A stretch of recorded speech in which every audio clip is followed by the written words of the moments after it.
papers are not in order. Why are the Nazis back? I mean, didn't we win World War II? Well, the reason goes back to 1944. 2 years into the war, Franklin Roosevelt was president, and he called fascism the new slavery. Hitler's Germany, Mussolini's Italy, and Tojo's Japan had turned their nations into instruments of control, surveillance, and forced labor. Economic despair had made their people desperate and ashamed, easy prey. By blaming immigrants, foreigners, these leaders who Roosevelt called gangsters because they'd built a lawless global protection racket, had enslaved their own working classes, their peasant classes, under a system of fear and obedience, and disguised that as patriotism. They ordered their people to ignite this hideous, totally unnecessary war that would kill 80 million people, a tragedy that must never befall us again. With so much at stake, Roosevelt knew the only way to prevent the Nazis from coming back was by cutting them off at their roots, and he called his plan the Second Bill of Rights. He introduced it with a national address in which he said, quote, "Sacrifices that we and our allies are making impose upon us all a sacred obligation to see to it that out of this war, we and our children will gain something better than mere survival. We are united in determination this war shall not be followed by another interim, which leads to a new disaster, that we shall not repeat the tragic errors of ostrich isolationism, that we shall not repeat the excesses of the wild 20s when this nation went for a joyride on a roller coaster, which ended in a tragic crash. It is our duty now to begin to lay the plans, determine the strategy for the winning of a lasting peace and the establishment of an American standard of living higher than ever before known. We cannot be content, no matter how high that general standard of living may be, if some fraction of our people, whether it be 1/3 or 1/5 or 1/10, is ill-fed, ill-clothed, ill-housed, and insecure. This republic had its beginning and grew to its present strength under the protection of certain inalienable political rights, among them the right of free speech, free press, free worship, trial by jury, freedom from unreasonable searches and seizures. They were our rights to life and liberty. As our nation has grown in size and stature, however, as our industrial economy expanded, these political rights proved inadequate to assure us equality in the pursuit of happiness. We have come to a clear realization of the fact that true individual freedom cannot exist without economic security and economic independence. Necessitous men, meaning needy men, are not free men. People who are hungry and out of a job are the stuff of which dictatorships are made. In our day, these economic truths have become accepted as self-evident. We have accepted, so to speak, a second Bill of Rights under which a new basis of security and prosperity can be established for all, regardless of station, race, or creed.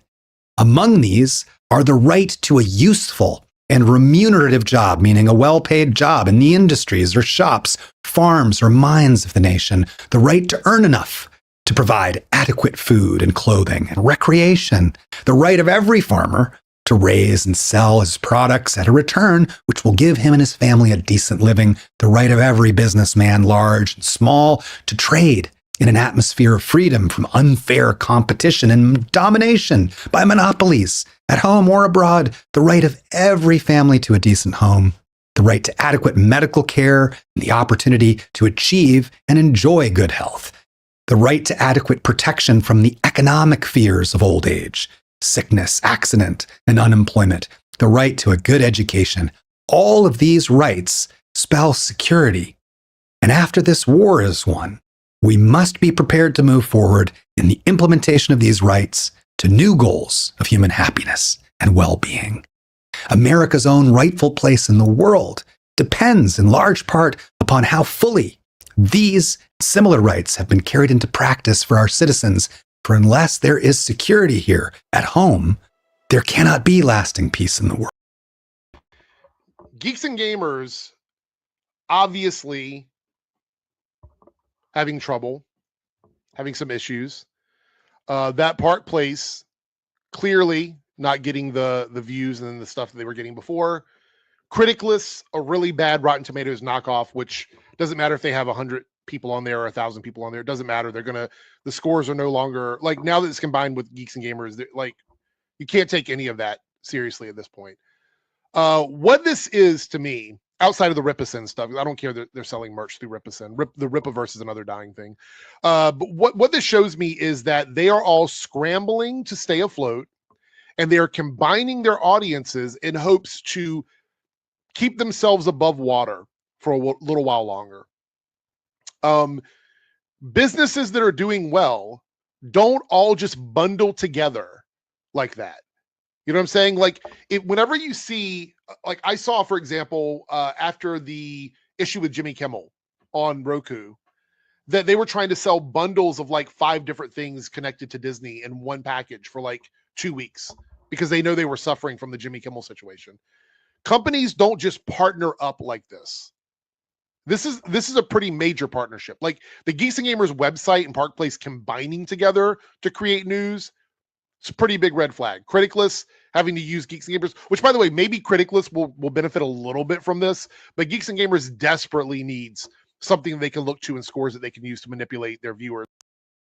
Vote for MAGA, simpleton, clown, trash, dirt road dipshit, boot licking, pedophile worshipping cult clowns. Donald Trump pardoned Russ Ulbricht. That's the guy that founded the Silk Road, which was a dark net drug trafficking network where hundreds of thousands of people died from the heroin and fentanyl and other drugs that were trafficked through those means. He was in prison for a long time.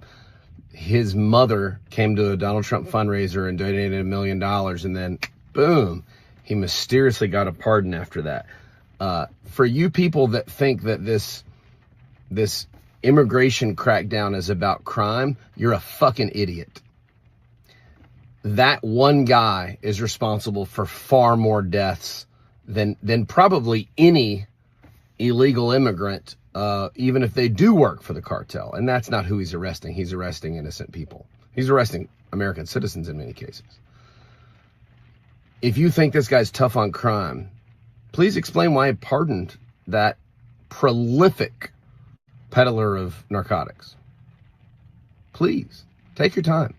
And if you think that this guy is patriotic or pro-America, bald eagle, America first, do you understand that he just gave 40 billion with a B of your tax dollars to this fucking guy?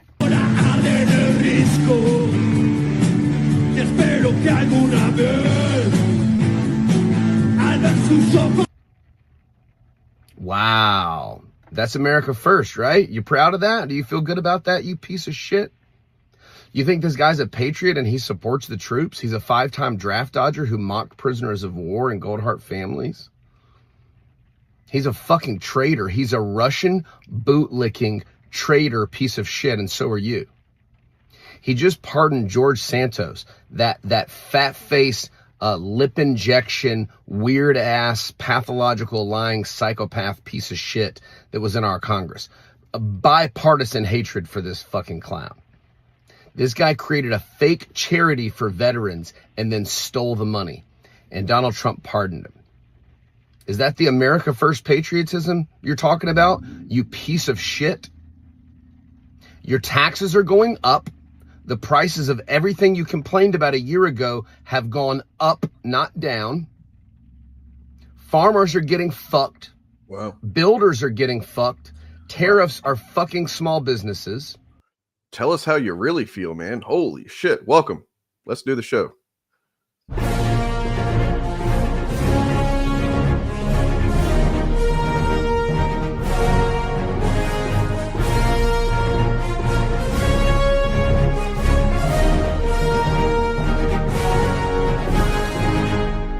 All right, you assholes.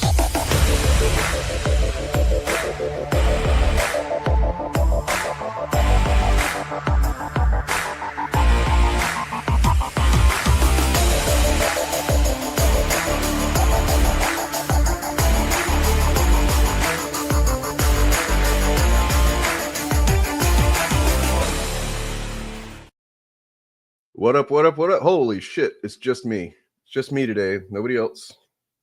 Sorry to disappoint you all. Well, I do have a question though. How would you like to die today, Bob? Hey, Bob. I didn't know it was just you, so I'll chill out. You got this. And Ryan.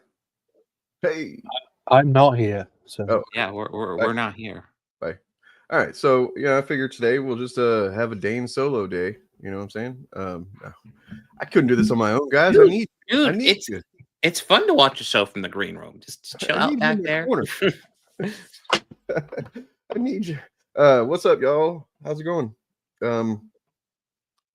Let's see. So I saw something somebody said about Smash JT was exposed. Is it a real good exposure? Is it something worth seeking out? the long exposure. It's a slow burn, but the best way to watch it, the way I watched it, was TTBN Gaming's coverage of it. Basically, Smash JT managed to get an interview with a conservative gaming professional, but it did not go how he had planned it. Oh, really? Colin Moriarty. There you go. Okay. Yeah. That seems familiar. That's not a guy that used to write for Ain't It Cool News, is it? Could be. I don't know anything about him, so it's up to the audience to fill in the gaps here. Yeah. The basic argument was that, and this again is not my world, but there's a company that releases official game sales figures. You have to pay in order to get access to the actual numbers, but they give you the chart. So they will say the top selling games for the year so far, etc., each month. And then if you pay a subscription to this company, they give you the actual numbers, which they collate from a few different sources, purely for American sales. Sure. Smash JT was arguing the veracity of these figures because it just so happens that the Ghosts of Yotai game that they all hate because it's a woman sold really well. In its first 2 days, it was in the top 18 for the year. Damn. So they were all freaking out saying, oh, these figures must be fake. Why can't we see the numbers? And basically, Colin Moriarty gave Smash JT an absolute schooling on why everything he says is from the perspective of somebody who knows nothing about the gaming industry. Oh, jeez. That's awesome. Oh man, too bad that's a long one though, because I'd love to. So I mean, maybe there's some there might be some good clips from it though. Maybe. Yeah, it's difficult because Colin sort of leads him down a path of asking a lot of questions. Oh, so he like the real professional way, like the really, takes his time and does it the good way. Not like how Bob asks a question. Like, have you ever read a comic book? Have you ever read one of the most famous comic books ever? Let's talk about that. He basically lays out the case very slowly, very controlled, and then it's towards the end that he sort of lets rip on Smash JT and accuses him of being purely a clout chasing grifter who is anti-woke for a reason that isn't reflected in gaming, and that seems pretty clear. Over it. I mean, just like being outside of the the whole gaming sphere in general, aside from the whole woke anti-woke crap, just like seeing the way that he handled the Sweet Baby Inc. thing, then followed by the Alyssa Mercante situation, just like objectively reversed reality that he was spewing. You know what I mean? Like it just, there was no, oh shit, we thought he was not going to join us, but he did. What? And I'm still not. I'm just here for a minute. Bye. He's bored, guys. Let me grab my headphones. I got you guys on the speakers. I heard you talking about Smash JT, and I have the clip that's pretty bad, so I'm gonna. There we go. You have to know that, like, I know all of this stuff. So. Yeah, you are like. On I keep up with far too much Chud stuff. Let me. You're a machine. I would have absolutely no idea if it wasn't for TTBN Gaming being an excellent channel that is really starting to get fed up with the gaming chuds, because he's all about gaming and he knows his stuff, and Yeah. So thanks to him for last covering video I it. watched last week you shared in Discord that one where because I wish we would have shown it on maybe we can watch it today, but like he covered the whole merger of if you played it or not. all that crap. Oh, sorry, I didn't mean to start that up. Go ahead. Sorry. And then like he looked at Geeks and Gamers website though, and how like they were getting flamed. There's only like a few comments under the thing that announced their merger with that Park Place and stuff, but still among those handful of comments, people were fucking flaming them for it.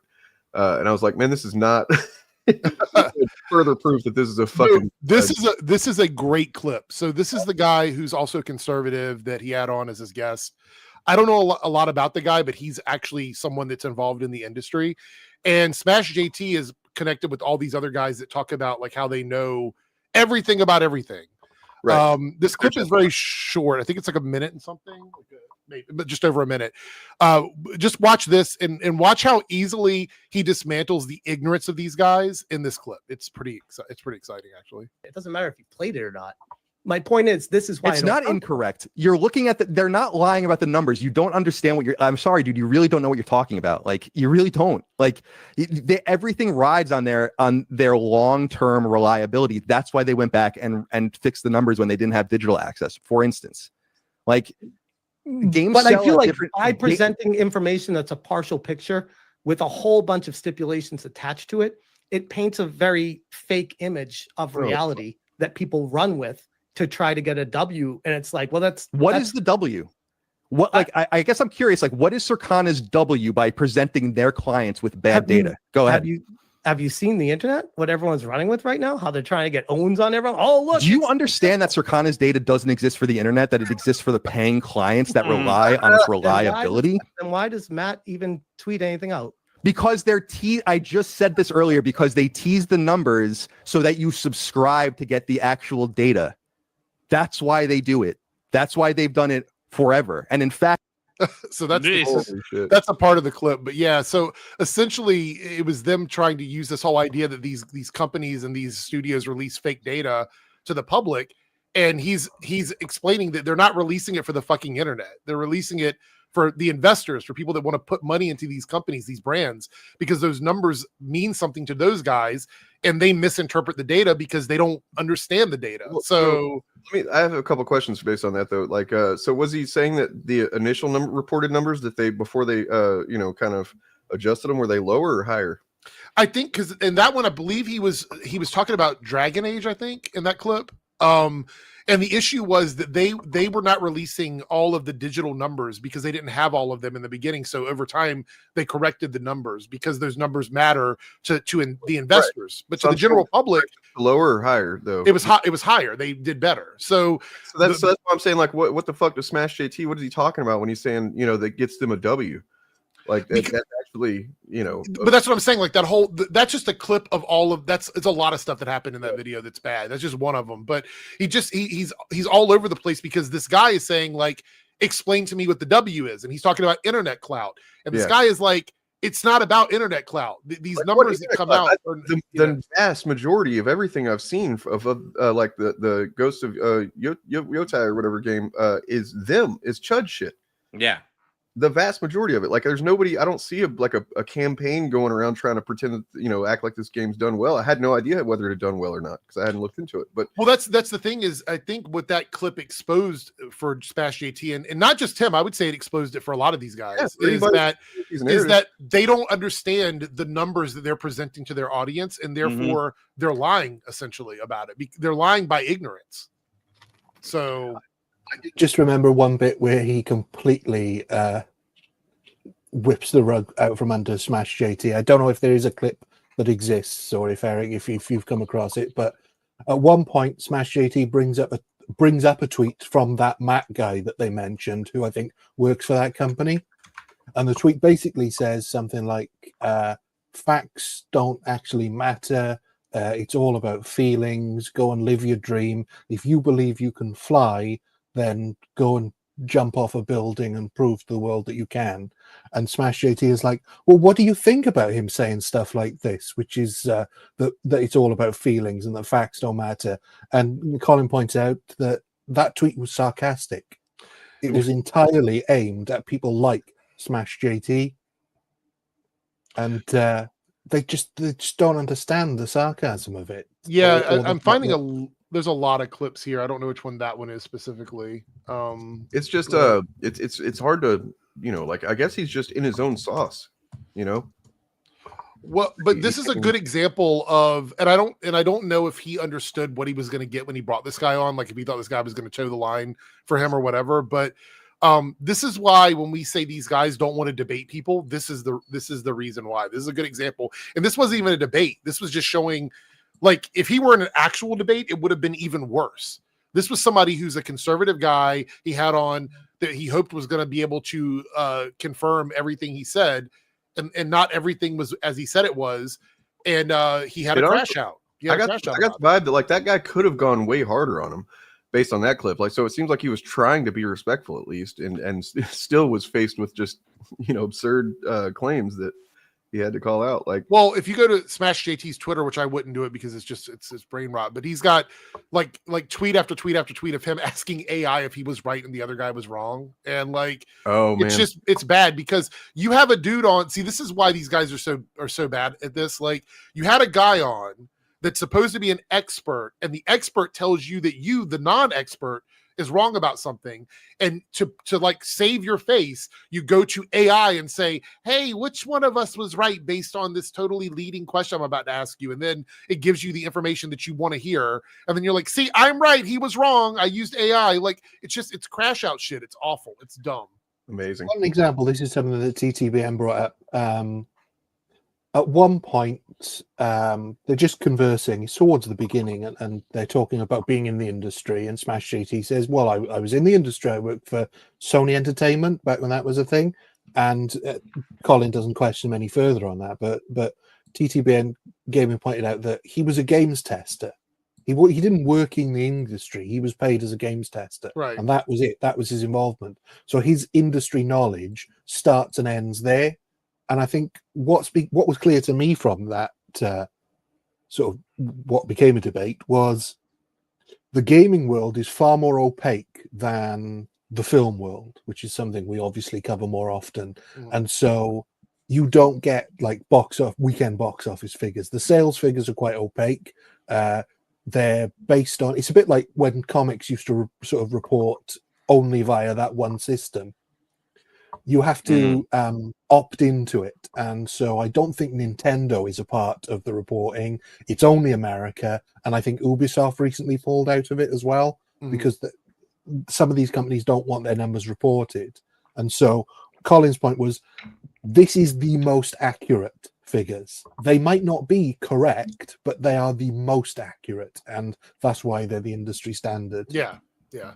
I also want to point out, I think this might be Smash JT's Air July Bob moment, where this video clip is going to float around for a long time, or this like pieces of this little interview are going to float around for a long time, and people are going to use it constantly to discredit him. So he's kind of did himself in on this one.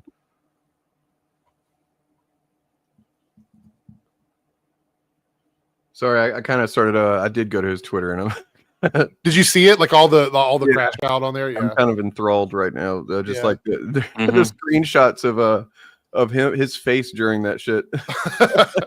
Like, let me show this real quick. Yeah, it's pretty funny.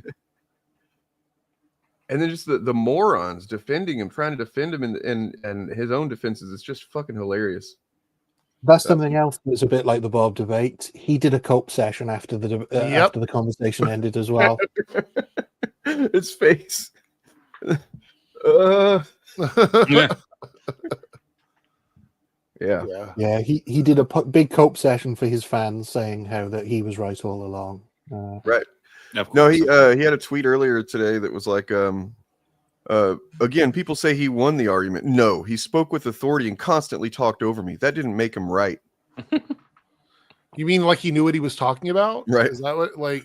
Yeah, he didn't just speak with authority. He spoke from a place of authority. Yeah. Keep in mind, the last time this happened with Bob and Eric July lost over 30,000 subscribers. So, I mean, that's just, Bob has that effect on people. I feel like this guy might have that effect on Smash JT. Well, I do have it pulled up if we want to watch like a segment. I don't know the highlight clips. I just pulled up a segment that looked interesting to me. Sure. Oh, this was funny. I think that it probably will sell close to the first one when all is said and done. 5 million after 5 months. Do you think that was what they set out for? Was their goal? Considering Nate Fox said the game cost the same amount of money or around the same amount of money that they developed the original one in, probably. They made $400 million on the original game. That one is very vague too, because they say they don't give actual information. So what does about the same even mean? 1 million away? 10 million more? 100? Like what is? Oh, it was almost. Or what was the quote? It was close to how much the original budget was. I think he said surprising. I think he said. I had it here in my notes. Very, very similar. Very similar. So assume it's even 1.5x more. That brings it to 90 million. I assume the marketing spend is another 0.5x more. There we go. Sony has made all of that money back plus another $50 or so million, and now every single game that they sell is pure profit. Correct.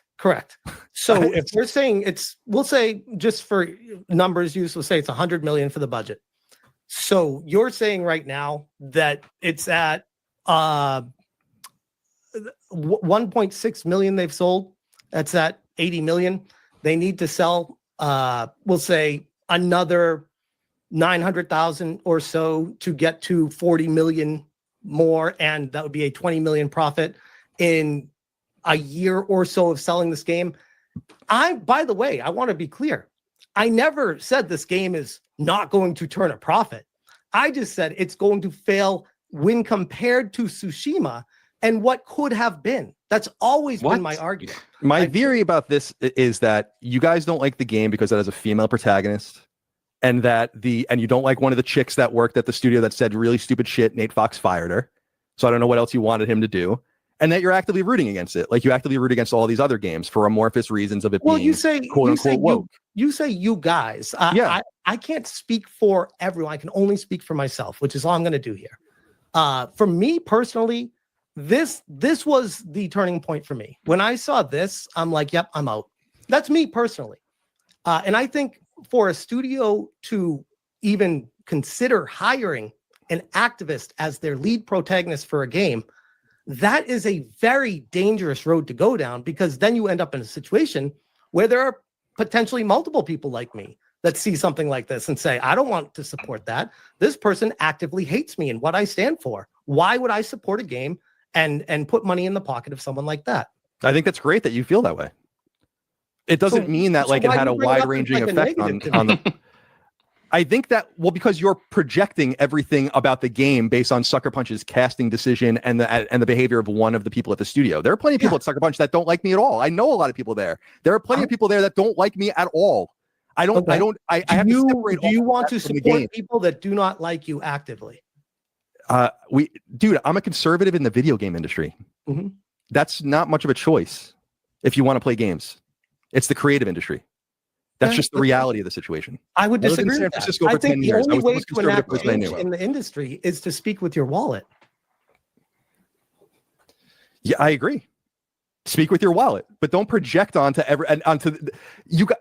it's obvious, dude. You guys are you're so wrapped up in this culture war over this game and can't back up and see the forest for the trees. I'm sure you guys cost, and not only you guys, but other people that were offended by it, cost the game, I don't know, tens of thousands of copies sold.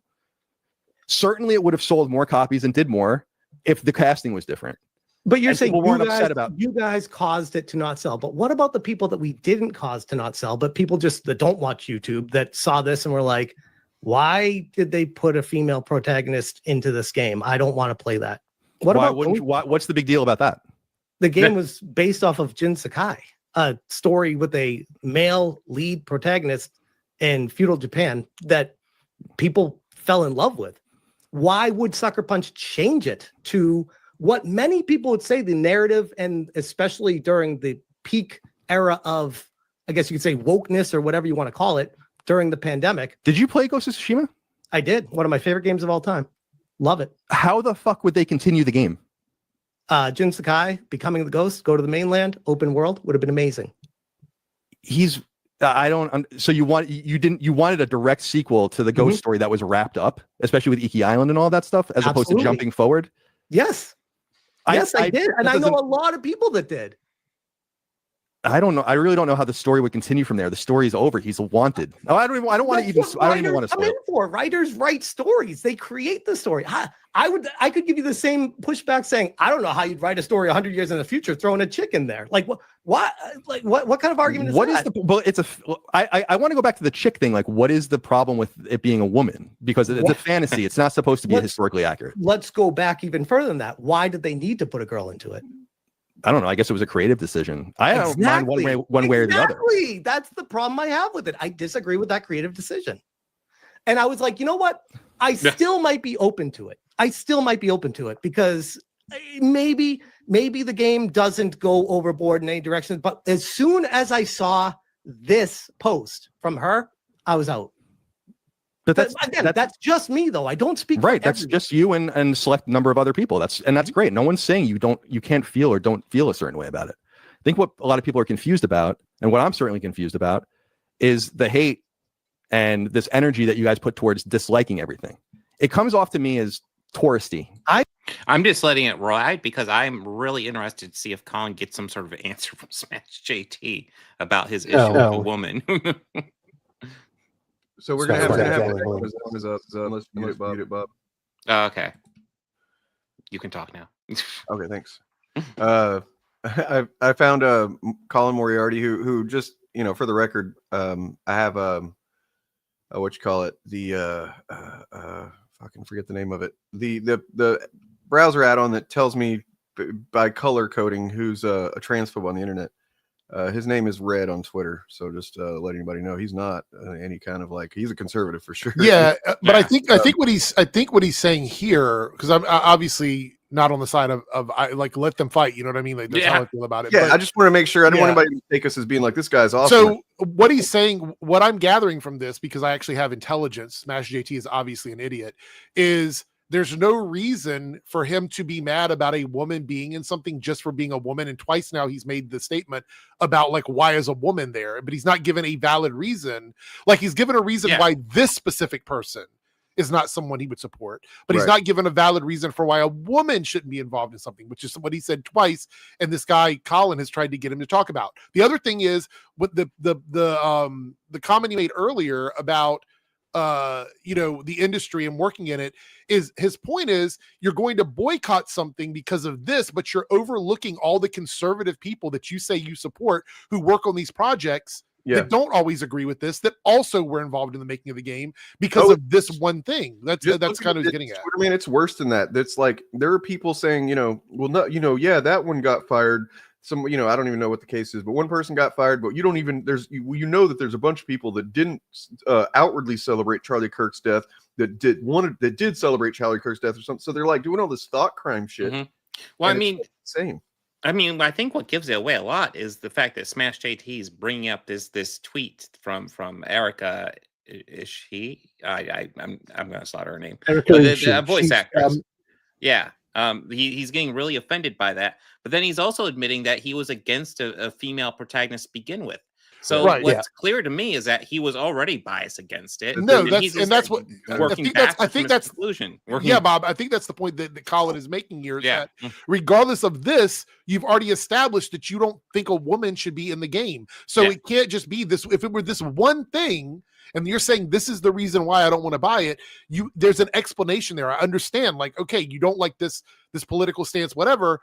That I don't agree with you, but I understand that's your reasoning. When you're saying it's a woman, that is a nebulous, vague reason that doesn't explain why. Mm-hmm. I would guess that, like in Smash JT's case, I think he's got some kids. I don't know if he's still married or if he's divorced or what, but if he's still married, he's probably in a very unhappy marriage and probably taking out some stuff. And then it might, if he's divorced, that probably explains it a lot easier. But yeah, they just don't like women, man. They don't like women that have agency. They don't like women being in the front of anything, like a game or a movie or anything. It's just it's brain rot. It's you know, it's misogyny. It's all it is. But it's an interesting question that Colin should have asked or could have asked him, and I just don't think he would have got an honest answer anyway. But would you have been as upset if they made this sequel with a different male character as the lead? And he might say, well, yeah, I probably would, but that's a lie. They didn't they didn't turn against this game because it was somehow failing the narrative of the original. Because, like he said, the original game wrapped up its narrative. So there's this, no point in this right here, this picture we're looking at is the reason why they call it Ghosts of Antifa, huh? Mm. I've seen it called that. Yeah, yeah. Well, here's the thing I was looking at, because the date's on here. So this is July 20th, 2020. So this is a 5-year-old tweet that they dug out the ashes, and I assume that's pretty much all they. Well, they wanted a justification other than it's just a woman, so they had to find another reason to like. Can I show you guys? I know you said don't look at his Twitter, but I think there is something we can learn from this. Yeah, stuff. go ahead. I was saying it because it's brain rot, but yeah, it is. But I mean, I think there's something to be taken from it. Here's this. First of all, here's Colin. After about 3 days, it seems like he's. Here's Smash JT, many posts on his Twitter, just like, oh yeah, well, what about this, Colin? After the debate, here's Colin saying, "Don't let me interrupt your 3-day meltdown, but your own audience, but on your own show, thought I won the debate by a 2-to-1 ratio. I'd say let's do it again sometime, but I honestly felt bad for you when we were done, so let's not." That's pretty funny. But then, just the kind of shit that he's posting is this kind of stuff all the time. It's like constantly. He's fucking deranged, dude. He is actually there's something like I'm gonna armchair diagnose him because I feel like he deserves that. Something is like psychologically wrong with him. He needs professional help. Like, look at this shit. He's just like, somebody said, "Oh, being LGBT isn't political," and he's like, "Oh, whatever was I thinking?" And he just, But it's weird. Like, I'm literally a gay person, and you're hard pressed to find me post like anything related to gay people. You know what I mean? Productive, like brain rotten way to fucking look at things. It's like everything is essentially political, man. Like, Thanksgiving's political. They do. Well, I mean, apparently video games are now political with the ICE ad and stuff like that. Like, apparently everything is political. So I mean, everything can be political. And recently, over the past few years, especially with social media, they've turned borderline everything into a fucking political wedge issue. This this just implying that this fucking guy, apparently was. Well, whoops. But yeah, that's bound to happen.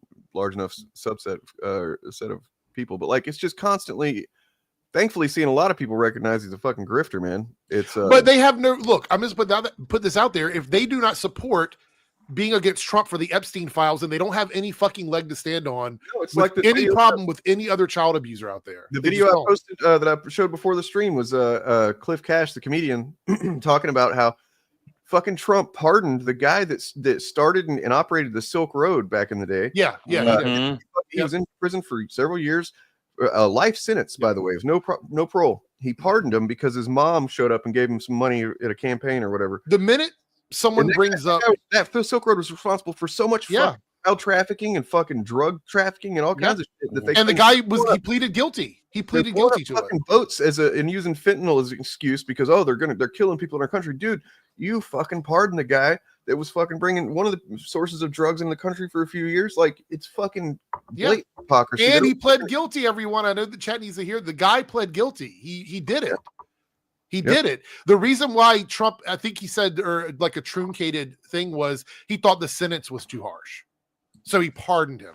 It's like, fucking what stupid. the actual fuck? But my thing is now, anytime somebody brings up any sort of child abuse from anyone, it doesn't matter who it is, I always say, are you MAGA and do you support the government releasing the Epstein files? Are you actively supporting that? And if your answer to that is some weaselly word salad way out of it, then do not mention protecting children ever again in my presence. True. Ever again. By the way, I think the president does have commutation powers as well. He doesn't just have pardon powers. He could just commute a sentence. So if that was really the the issue, but too harsh. But I do have to jump out of here. I just want to jump on and chat with you guys for a moment because I have to go to work. But anyway, have a great stream, and I will see everyone later. Yeah, have fun at work. Let you know as well that Erica Ishii, I assume they didn't know who she was, and so they thought they could just probably bully her or something like that. But she's actually a comedian who contributes to the Dropout network. I don't know if you guys are familiar with that at all. Yes, it's what grew out of College Humor, basically, when College Humor ditched it. So she's got a very good career on there as well. I think they just thought she was some random woman who was cast to do the voices. Yeah, they're really bad at looking up, like, seeing if people actually have, like, a history or shit like that.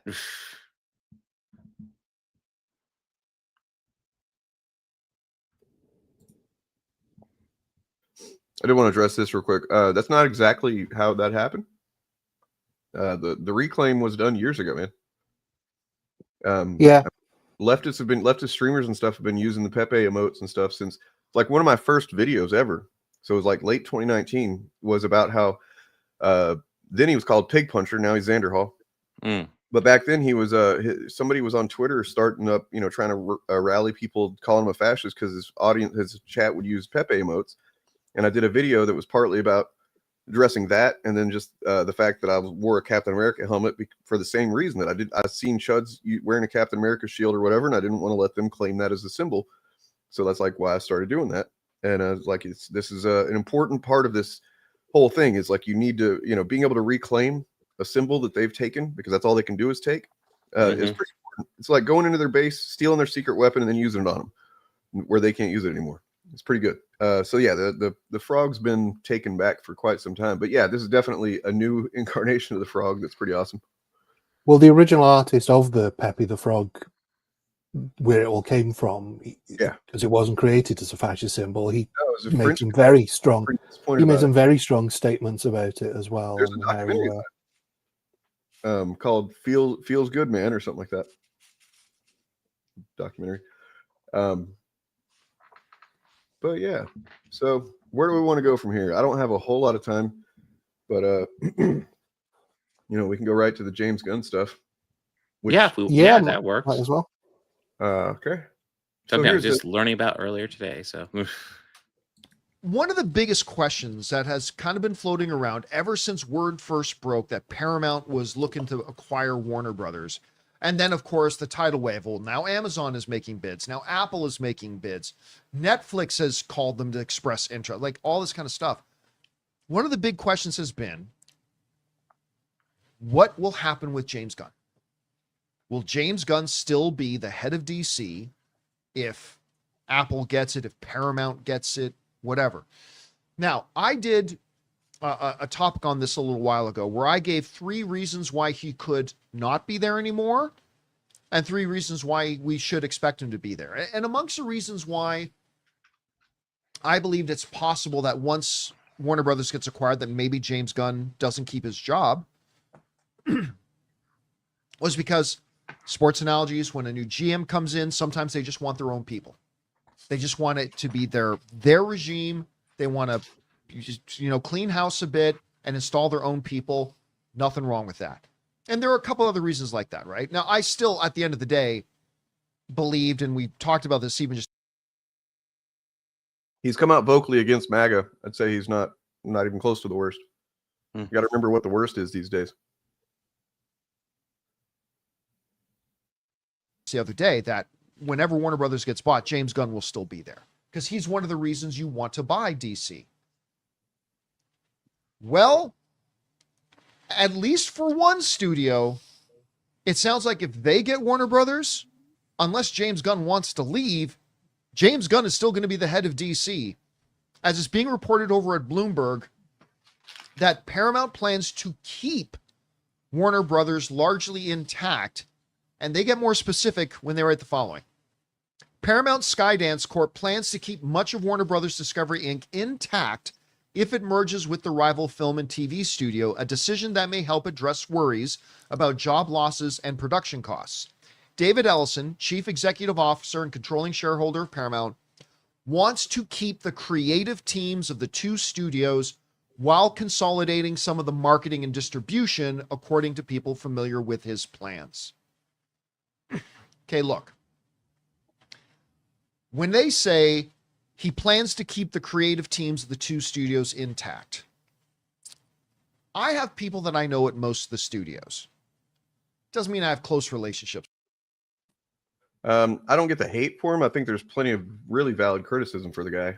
Yeah, I don't think he deserves hate. I do disagree with a lot of his film takes, but and even some of his entertainment news takes. Robert Byron Burnett's back on his show on a regular basis again. Yeah, I was happy when he left, but now he's back, and that's kind of weird. But Yeah. So let's talk about for a moment off the back of that. Well, first of all, that's awesome. If that's the case, good. With an asterisk next to it, because who the studio we're talking about, the person we're talking about, David Ellison. Hold on, Gordy, stop fucking tearing off the carpet, dude. If that's who ends up buying Warner Brothers, could possibly lead to some conflict if Gunn stays, because David Ellison is a huge Trump guy, big Trump guy. So this is he's the CEO of Paramount Skydance. So let's see. What I would say is, if you look back to the footage we just watched of the conservative games guy, is he might be a conservative, but what he loves more than Trump is money. And so if he thinks that James Gunn is going to make him money, then he's going to keep James Gunn, regardless of what James Gunn might spout off. Well, I mean, that's another thing to consider. Like, everybody's like, oh, when that happens, they can just boot James Gunn out. It's most likely not that black and white. James Gunn most likely has a contract for either a certain amount of movies or a certain amount of years that he's going to be working for them. And to just boot him out, even with the merger, would require a buyout. And we can look at some of his past productions actually, and see if maybe there's going to be any conflict with what James Gunn does potentially. So Skydance Media films include Mission Impossible Fallout, Annihilation, World War Z, True Grit, Jack Reacher, Star Trek Into Darkness, yikes, but Star Trek Beyond, cool. And then let's see, Top Gun Maverick. So and then he also produced the show Altered Carbon on Netflix, which I liked a lot. So I mean, I don't know if any of those really tell me anything. I don't know if none of them really have any specifically political stuff. Like, the main thing I'm thinking of is, like, James Gunn can get pretty explicitly anti-Nazi. So I don't know. And I do find it a self-report when people get offended at that. Yeah. But the bad thing is with any merger is, like, we recently heard that Paramount is in the process of laying off 1,000 staff. Yes, which is awful. And if the merger goes ahead, there will be job losses. Like Campia just reported there, it's likely not going to be from the creative side, because yes, they earn the most money, but also they're the ones that bring the most money indirectly and can't necessarily be replaced. Whereas, again, like you said in the article, marketing and distribution, those are things that by combining the companies, you would essentially have two groups of people doing the same job for one company. So it makes perfect sense. Plus, obviously, if the idea is to keep the creative teams, then they're looking at Warner Brothers' performance this year, which has been phenomenal for Warner Brothers after several dire years where other people were taking the creative decisions. He's also executive producer on Foundation, which I love that show. Holy shit. Well, like I said, David Ellison might be the biggest Trump supporter in the world, but if he makes films and TV programs that make money, he's not going to care about the politics of those particular TV shows, because I think, as we've observed, Trump doesn't watch fiction. It's true. He only watches factual programs. So as long as they don't, if this happens and Chud start championing, like, yeah, David Ellison, just be like, oh yeah, well, he produced Terminator Dark Fate, motherfucker. Yeah. That's funny. Yeah, I mean, I would love to see that, because honestly, I was extremely pleasantly surprised by both the comic and the adaptation of the comic. Were both excellent. Batman and Ninja Turtles worked way better together than I expected. So I need to watch that, apparently. Yeah, I mean, at least read the first volume, the first trade of the comics. It's really, really good. But yeah, I mean, the other thing about it is that we're about to get to that, because I got another Campia clip. Sorry for you Campia haters, but I just grabbed the two clips from one channel. What were you saying? The other thing about the merger, though, is that Paramount hasn't really been doing that great on its own, and so they just lost a big cash cow for them. That's a transition point right there. Yeah, an absolute bombshell drop that I was not expecting at all. Taylor Sheridan the man behind Yellowstone, 1883, 1923. And apparently all of his shows are apparently like in the same universe. They did like a Marvel universe, and I didn't even know it. You know, he was like a TV universe or whatever. Did you guys know that? They're all like, I knew part of it. Yes, Yeah, I knew that. Aware of it. I don't know his whole slate, but I know that he made Yellowstone and then like a prequel to like a prequel to Yellowstone or whatever. Like it's, you know, and I don't know if it's every single one of them, but several of those shows. I will say there's that like a Yellowstone universe on Paramount. The movie Hell or High Water is fucking phenomenal. That was a movie of his. I don't know if you wrote it. Something tells yes, me he's a big fan of cowboy films. I don't know why I'm getting that vibe. Low watermill, Mark. 5 actual fandom memberships. Thank you, man. Appreciate that very much. And so hopefully you do the 5 folks who got them. But yeah, the Hell or High Water was a phenomenal movie. I didn't hear if you guys said anything about that because I was reading that. But... No, I love that movie. Fucking great. Chris Pine and what's that dude's name? God, I'm brain farting. That dude, yeah, he's such a good actor. He's always fucking great and everything. He played Angel in X-Men 3, but yeah, he was in the 310 to Yuma remake as well. Yep. But Ben Foster. He was in 30 Days a Night. He started off acting in like teen comedies and then just consistently made weird films playing weird characters. That's another weird one I like that he's in. But yeah, so Taylor Sheridan is a really talented guy. I haven't really been motivated to watch all of his TV products, but I've assumed that there's some quality to them that if I was ever forced to watch them for some reason, I wouldn't hate it.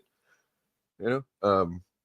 Well, I think Helen Mirren was in the prequel series, 1923. Yeah, that's Helen Mirren and Harrison Ford, I believe.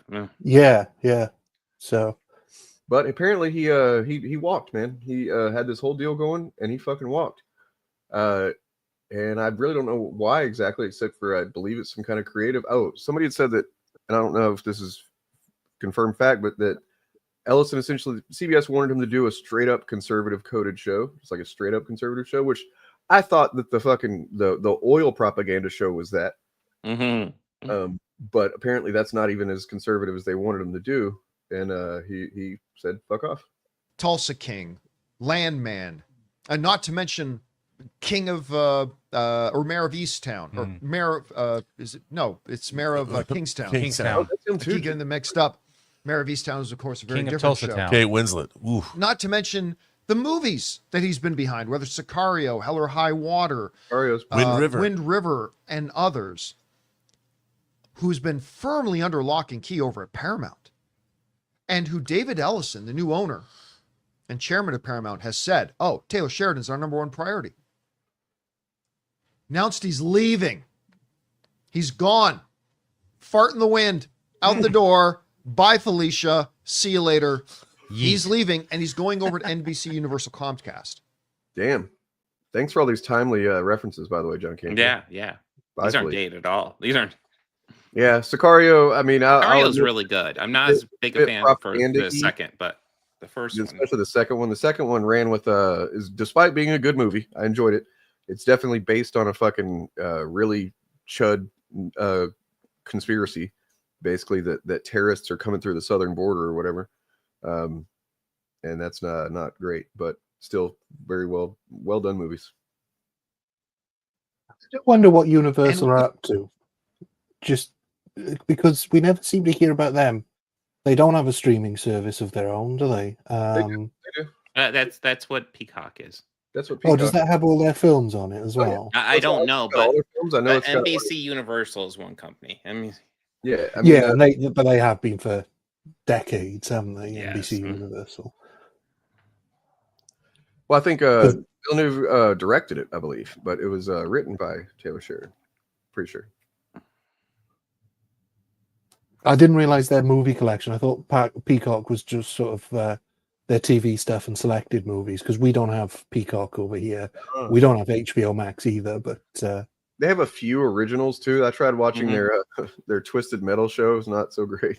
Kind of lame, but that's a shame, because in the 70s Universal made basically all the good TV shows. It's crazy, but they seem to keep themselves pretty quiet. So well, Universal I'm sure is working on the next Jurassic Park movie and the next Fast and Furious movie too. Yeah, the one with the all fucking AI CG or whatever, fucking Paul Walker. God, it sounds awful. I don't think I'm gonna see it, man. You know, and I'm one of those guys. Like I kind of enjoy those Fast and Furious movies. Not all of them, but like I think there's a dumb fun to a lot of them. They like the fifth and sixth one, and maybe the seventh one was the peak, basically. But like when it turned a corner with the fifth one, I believe it was when they introduced The Rock. That movie was fucking great, like excellent. And then I think a little bit more of the same, but then Do you think they missed an opportunity though when they were crafting their dark universe not to merge it with the Fast and the Furious? Dude, yeah, it's like Dracula driving fucking hitting that Nas. Oh my god. Dracula 0 to 120 or something. You know, we were talking about this on the show the other day. It's like, what the hell? Holy, like this is significant because you cannot overstate the importance and presence of Taylor Sheridan's work at Paramount. No. I mean, Paramount it's been Plus, supporting that studio. You might as well call it the Taylor Sheridan Network. I mean, he's 80% of everything that's really successful. So there's that, and I wonder if this is going to influence whether or not they actually do buy Warner Brothers. You have to think it probably will, right? Like with plus Taylor Sheridan Paramount, maybe they have the option to kind of maybe not really consider buying it, but losing that, as important as he was to all of their shit, I don't know. They might need something as big as Warner Brothers to kind of make up. I mean, without him, like we'll have to see. Like, I don't know who actually owns the shows. If Paramount owns the shows, or if Taylor Sheridan owns them, or if it's part ownership, which could muddle it up quite a bit. But if they're no longer able to produce the shows, that could seriously cripple them. Hey, might give them the. I was just gonna say, might give them the energy to put some more money into Star Trek and make sure that does better than it's been doing. Yeah, well, it's all really confusing because they had the Mission Impossible series, which was sort of wound down unspectacularly. Even the Chuds hated the last. Hey man, I just watched it the other day and I thought it was pretty good. It is fine. It's not. Look, it's not. They didn't go out on the highest note. You know what I mean? It's no Fallout. It's no Ghost Protocol. But I think for me, like I enjoy it enough, but like to me, that movie just oozed Tom Cruise's ego just way too much. What I thought was funny was just like how it went so long with like making sure that each film was essentially not connected to anything else. Yeah. Last one, they're like, no, it's all connected. It's all connected. Her web connects them all. They really appreciate bringing back the guy from the fucking CIA clean room in the original movie. I thought that was a cool fucking because he's in a lot of, because I think he's in Aliens. Maybe he might be in the cut footage. He might be the dad, but he's an American actor or a Canadian actor who worked in Britain for a long time, and of course the first Mission Impossible film, a lot of that was shot in the UK. So he turns up in random British TV programs and also big Hollywood films.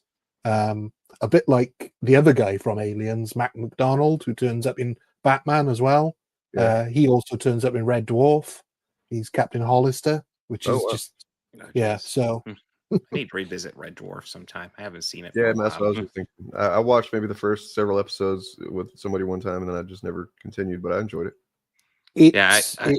I saw up to 2012 season, so it's been a Jesus, it went that long, dude. There's years break between the seasons, so there's the first six series were pretty much all together. There may have been like a year's break here or there, but they're pretty tight. And then there was a big gap between 6 and 7, and then I think after 8 they went from BBC to one of our digital channels. So, and then that they couldn't afford basically to do it in the same way, so it was very sporadic after that. But the first Americans not familiar, when he says series, he means seasons. Seasons, yes. Call them over there. So the first 6 seasons are fantastic and sort of that definitely is the highlight. Although I felt like with the last season I watched it, I felt like that some of the magic was kind of coming back because there was a lull in a couple of seasons in the middle there. I'm actually reading I'm looking at this Hollywood Reporter article about the Taylor Sheridan leaving, and they kind of have the flip view on it that or at least this Steven Zetchik, whoever it is, says he kind of eye rolled that this is a major loss given how expensive Sheridan is. So, yeah, with the optics of Hollywood, you never want talent to walk out the door. But you have to know, firsthand how valuable, talking to the other person that he's having a conversation with, firsthand how valuable that talent is. But this is going to save Paramount a lot of money. So in that way, I guess I could argue in the other way of what I said, that maybe they don't need to, necessarily, because they do get to keep all the shows. They get 80. They have 80 plus million Paramount subscribers. That's a lot.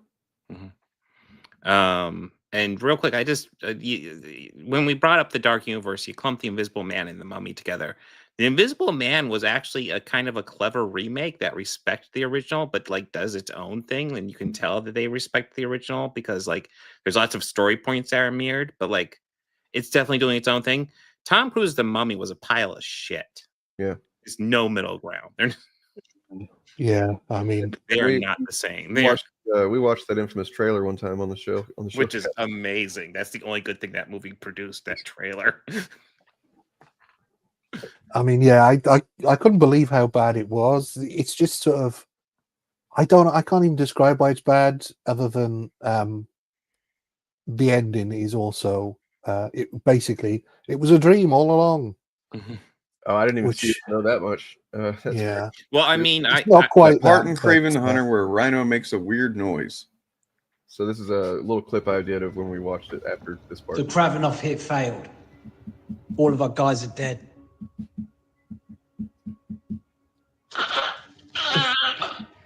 That's right.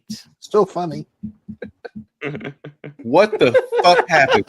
What the fuck is going on right there? How did that make it into a movie? Like, listen, I watched that movie. By the time we got to that, I was just like, fuck. Let's see. Then we go to, here we go. You guys forgot this or haven't seen it, you are in for a treat. Because it is. Yes. Yeah.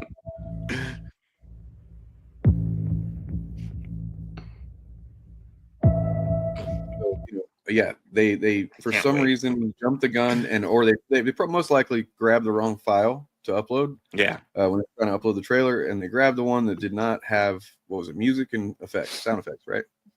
It was it's did it really? Wild. I didn't know about that. At this point, you still think it's artistic choice.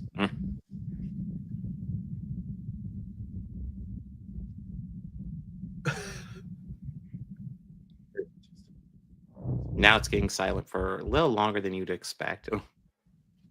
There's like that undertone of like. Well, it's also like the look of the trailer too. Like, and it looks like it could be silent on purpose for a minute. Yeah. You're like, well, they're kind of just sitting there. Maybe they're it's not going for atmosphere, right? They're going. Might even be why they fucked up with the upload, which file they got. They might have clicked on it like, okay, yeah, this is. Watch the first 3 seconds. Went, yeah, no, that's it. Good, go for it.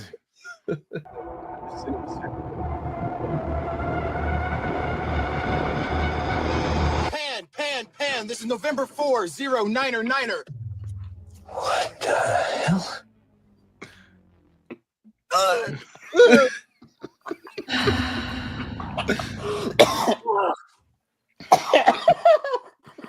I'll stop it after this.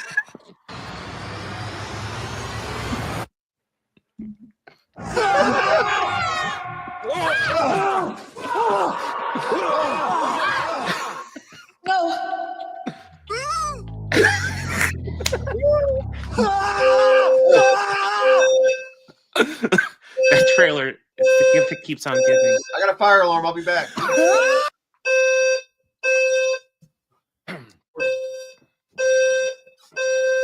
No.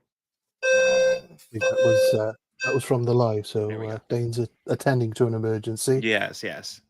Well, hopefully, but yeah, okay. Universal really dropped the ball on that, which is was disappointing, but then in a way also I'm glad they didn't continue taking the Dark Universe in that direction. Yeah. Yeah, listen, man, I wasn't even massive fan of the Wolfman movie that came out like a few months ago, but like I at least appreciate it was going for something. Mummy was just dreadful. Mummy. Well, yeah, and to be honest, the same goes for the Del Toro Wolfman movie from a few years ago. I mean, it's okay with some great bits in it, but ultimately disappointing. But at least it had a tone and a feeling, an atmosphere. Yeah. Which, the Mummy was just like, it's Mission Impossible with a mummy. Yeah, and apparently borrowing some elements from the American Werewolf in Paris. Is that it? There's two movies of similar title, and I'm the John Landis one. The John. Oh, that's London. London, okay. Paris was the sequel, yeah. Oh, okay. But yeah, okay. really, really weird. It's because the problem with the Universal monster films, the old ones, is that they were all set in the olden times. And the problem with this Mummy is it was set in modern times, and so you've got to explain then how Dracula, the Wolfman, etc., all exist in the modern world. Yeah. Well, you know what? I will say that Tom Cruise Mummy movie does give me a new appreciation for the Brendan Fraser one, because that one is actually one, despite being silly and having over relying on computer effects, it's entertaining, and it does like actually respect the original and know what it's doing and know. The weird thing about that Mummy film is that would be perfect setup for a Dark Universe, because you just have Rick O'Connell as the main character, with Evelyn as his sort of the science one, the one who does all the research, and you just go and have them investigate different monsters. Perfect. Works better than any of the Mummy sequels did. Yeah, well, for sure. Hold on.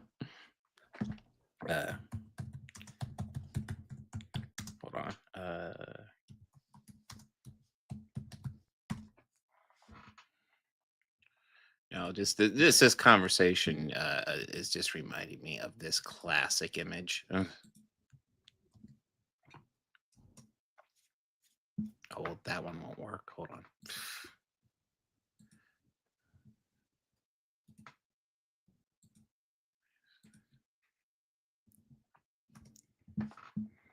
Yes, the promotional image for this failed universe, where it's just like they were so confident, like they got Javier Bardem as Frankenstein, which, in my opinion, that's solid casting. And then they got Johnny Depp, and I don't remember. Was he supposed to be Invisible Man? Maybe. Yes. Not as thrilled with that casting. Not because Johnny Depp isn't a good actor, just because I'm so fucking burnt out on him. Yeah, but if you imagine it likely would have been a voice role, basically, for most of the film.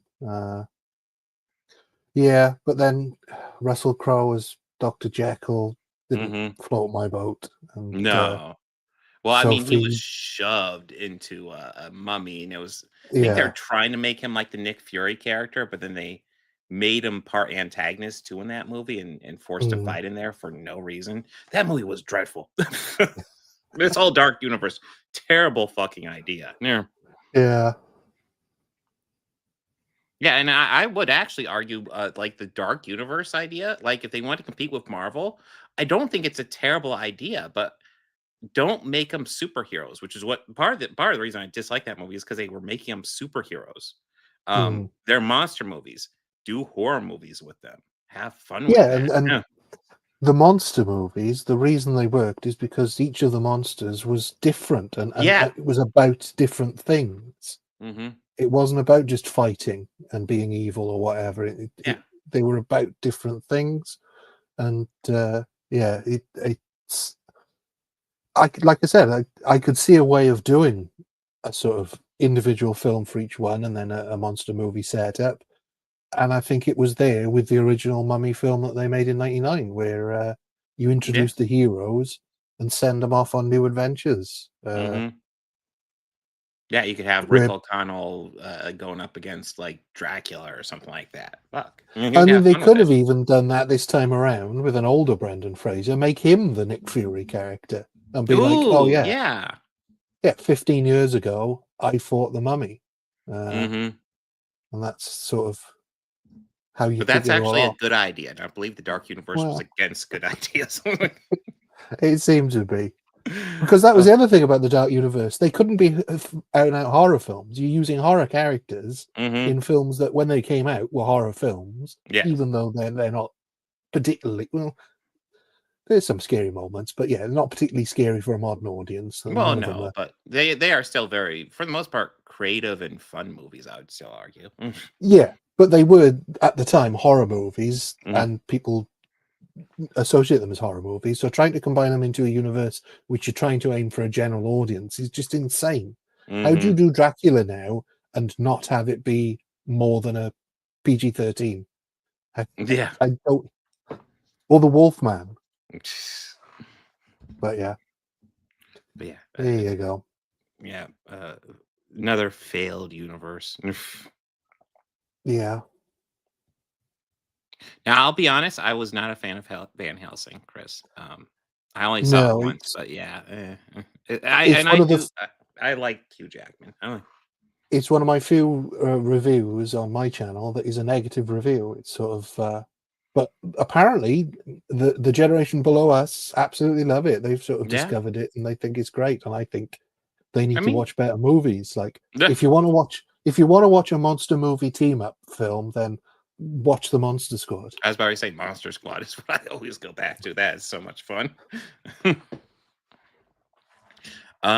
let me go ahead and see what else we had to cover, because I know we covered a lot of the stuff we were going to. Yeah, well, I think that the James Gunn thing was the main thing, and it should also be noted that all of the rumors about James Gunn being fired if the deal goes through all came from one source, and that was the ever unreliable Matt McGloin at Cosmic Book News, who assured his audience in multiple articles that his Hollywood insiders told him that that's the way it was going to be. Well, I mean, you can't argue with that. No. Oh, excuse me.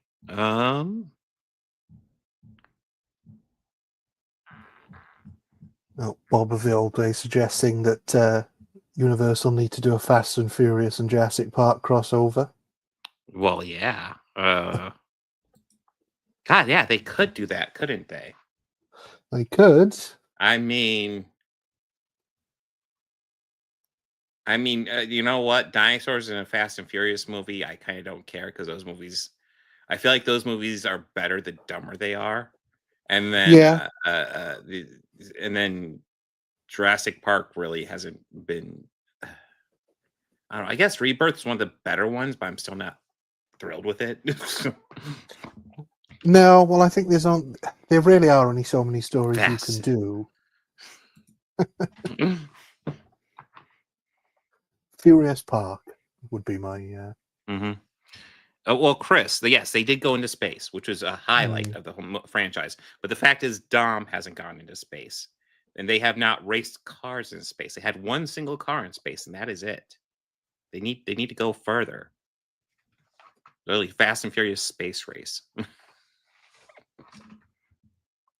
But yeah, the problem with Jurassic Park films is the two best ones that have the same plot, Jurassic Park and Jurassic World, in my opinion, basically have the same plot. Yes. But Jurassic World does something quite clever with it, which is, say, comment on the film franchise itself, as well as sort of modern society, and how did people possibly get bored of dinosaurs? Yeah. And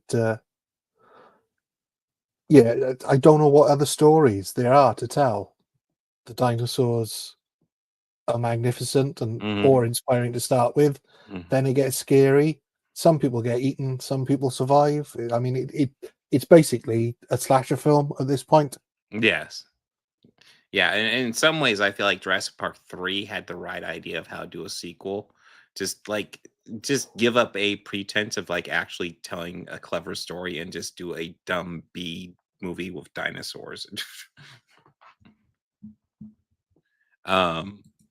That's my hot take of the stream. Oh, you know, my second hot take. I enjoy Fast and Furious 9 because it is dumb. Because I like it when the Fast and Furious movies get really fucking dumb. Let's see. I mean, didn't see too much else to cover. No, I don't think we had too much else. But Mhm. one thing that I always thought was a missed opportunity was a crossover between Jurassic Park and Waterworld. Because at the end of Waterworld, they get to dry land, which is this mysterious island, and then the film just ends. And I thought one final shot of the Jurassic Park theme park sort of logo there, or seeing the big gates, you're opening up yourself to a whole new world of possibilities. That film would have succeeded had it had the Jurassic Park ending. I would have been game. I like that idea. Yeah, they finally escape the water. They find the only bit of dry land, and it's the dinosaurs from Jurassic Park are on there. That because would be epic. have you seen Deep Rising, the Stephen Sommers film? No.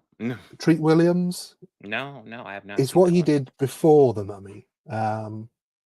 It's okay. It's a good B movie with a movie budget, but that film has that ending where they escape the monsters that are chasing them, land on an island, and then they hear the screams of more monsters, and they're on a different monster island. But we never got the sequel to that one because it wasn't a success. But they stole my idea.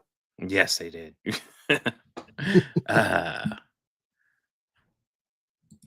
Let's see.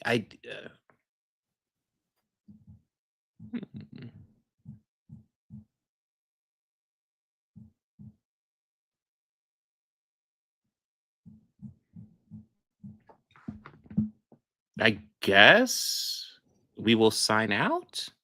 The issue is I didn't know if Dane had anything else in mind that he didn't share with me. No, I'm not sure if he is coming back. Yeah, I mean, he officially logged out, so.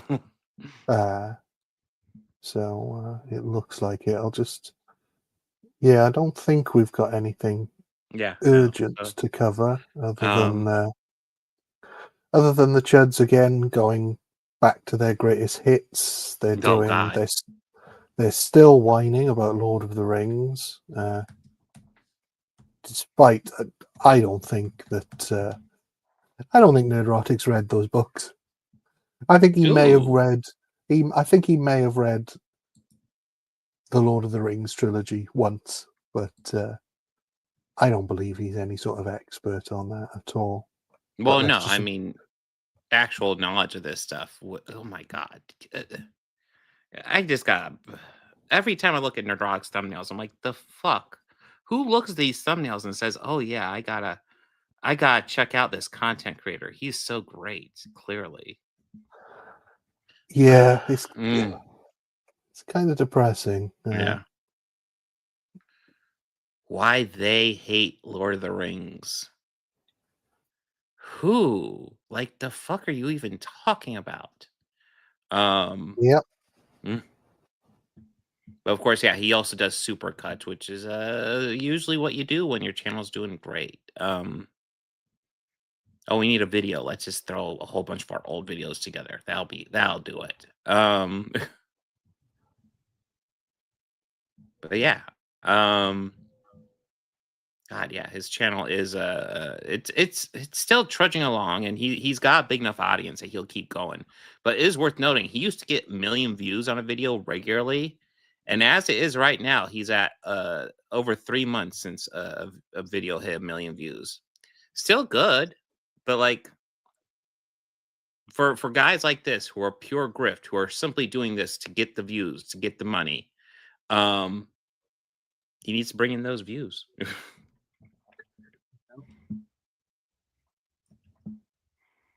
Yeah, I'm not even sure. Was there? I guess there's probably Rings of Power news. I guess he probably found some article. I don't think so, because I don't think it's coming out until next year now. I think the next season is due out. I know they're filming it at the moment, but I know there were some delays.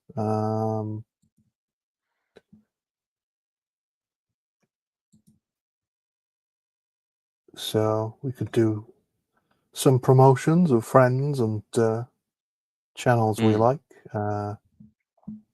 Angry Moogly is No, I'm doing against some. that. Positive content? Fuck that. Angry Moogly has been doing some really good Halloween themed videos over the last month, despite being a very new father. And he did a live stream about anime, which I'm afraid isn't my forte. So perhaps other people can dig into that. And of course, as I've mentioned, TTBN Gaming, great channel. He's getting better and better with the stuff he covers. I mean, there's this Nothing But Media guy. I don't know about him. Talking about old TV shows. What the hell? Who would do I'm that? subscribed. What? I'm subscribed. No, listen. Nothing But Media down there. Go give him some love. He has some great videos. I'm gonna share the link here. And I am working hard to get other stuff up as well, but you know, part-time YouTuber. I know that feeling. I know. Yeah.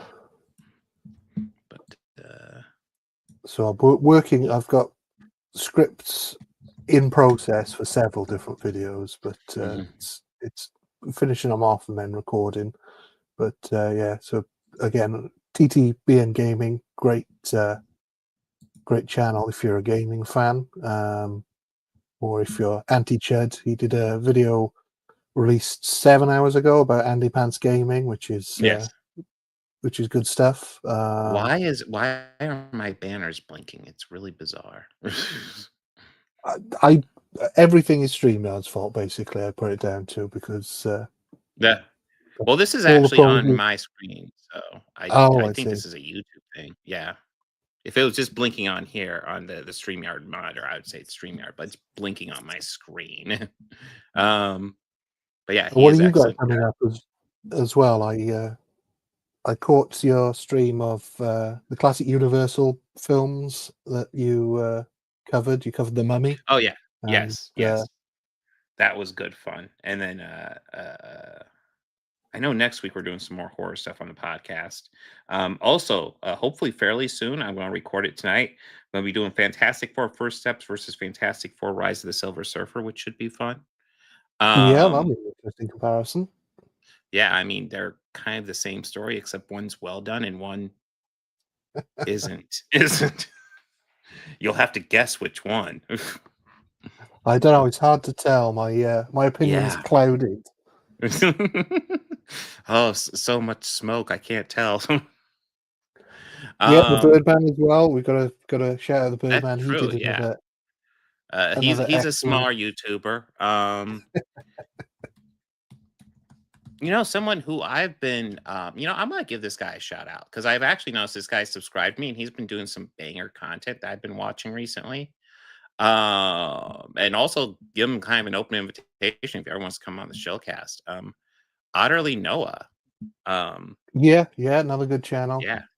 He's been, calling out the grifters fairly regularly recently, and it's good stuff. Yeah, because when he first started doing you're it, aware, I saw your subscriptions are public. You are subscribed to me. So yeah, rsetlock3@gmail.com if you ever want to come on the Shillcast and talk to us, dude. Yeah, when he first started, a lot of his content was clearly influenced, certainly by the Birdman and the Shillcast stuff. But he's branching out and he's learning his craft very quickly and going into stuff that we don't cover or haven't covered. Well, I can tell he's obviously more into video games than I am, and also he's obviously a bigger Tron fan than I am as well. Yeah, which I get. Like, he's a big enough Tron fan that he was willing to go see Tron Ares in the theater despite Jared Leto. And for me, I could not cross that bridge. But yeah, a good one. Yeah, I think it's safe to assume Dane's not coming back. So yeah. Guys, make sure to like and subscribe to all the channels. Actual Fandom, of course. Turf Nation, who's been retired for over a year, but still give him some love. Eric Debunks, Eric's Reloaded. Of course, we got Nothing But Media down there. I know there's more Edgier Than Thou. Bob of the Old Ways. Chariot. Bob the Old Chariot. Ways, yes. There's so many now. It used to just be the four of us. Now there's so many of us. Organized Chaos as well. And of course, Actual that guy Fandom. sucks. And He has the a terrible Shillcast voice. is- Did you know his name's an oxymoron? It's ridiculous, isn't it? But guys, make sure to like and subscribe. Oh yeah, Bobby Kors, give my co-host some love, even though he's not too active on his YouTube page. He does post a podcast on there. When his version of the podcast will stay up even after I paywall mine. So spoiler if you want to see old podcast. And Pillar of Garbage as well. Pillar of Garbage, Another one of our whales. Yes. Anthony Gramugula's. I haven't finished his Nightmare on Elm Street video, but like that was a banger. What I saw of it. And, the Tim Burton one is excellent. I watched all of that last night, and nice. he makes some really astute observations about Burton in that. I am intrigued because Tim Burton's always one of those guys. My friend, well, I guess some of my friends really like him. A lot of my friends, other of my friends have more my opinion, where it's like I enjoy him, but like I feel he's overrated too. Yeah, so yeah. Some of his films I really enjoy. Yeah, some of them are a lot of fun, and some of them are just not.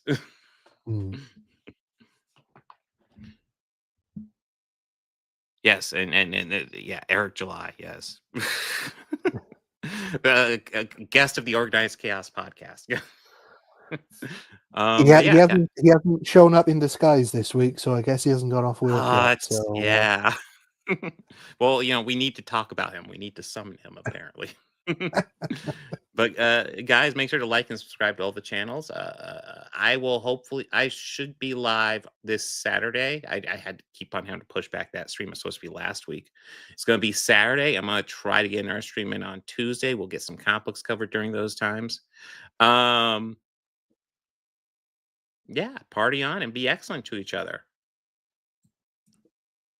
Enjoy the negative grip, guys. I'm out.